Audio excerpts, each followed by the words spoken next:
Oh, oh,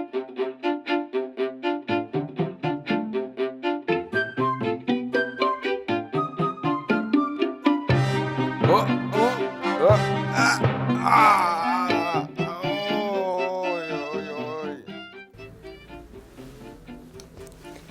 La colique néphrétique correspond à la formation d'un petit gravier ou d'une pierre que l'on désigne en médecine sous le nom de calcul et qui va migrer le long d'un conduit très étroit, l'urtère, qui permet le passage de l'urine depuis le rein jusqu'à la vessie.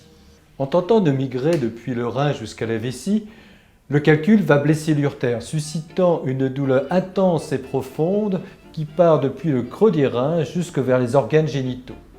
Le calcul peut ensuite se bloquer dans l'urtère, provoquant l'accumulation de l'urine au-dessus, ce qui va retentir rapidement sur le fonctionnement des reins.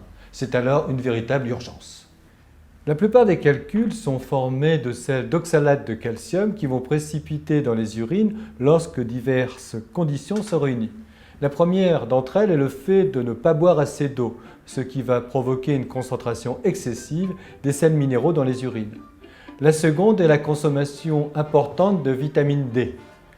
Les personnes qui sont traitées pour une ostéoporose en prennent énormément au travers des médicaments et il faut qu'elles pensent bien à prendre 1,5 litre à 2 litres d'eau par jour pour éviter d'avoir des calculs. D'autres calculs beaucoup plus rares sont formés par une autre substance, l'acide urique, que l'on va trouver également dans une autre maladie, la goutte. Comme pour les calculs de calcium, il faut éviter que les urines soient concentrées et donc boire en conséquence beaucoup d'eau.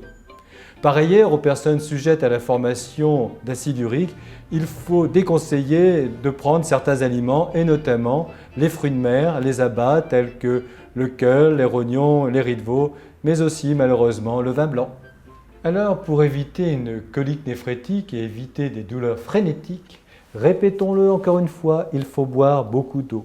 Et si vous suivez ce conseil, vous éviterez sans doute une pathologie extrêmement douloureuse qui illustre bien le fait qu'un petit grain de sable peut bloquer le plus fort d'entre nous.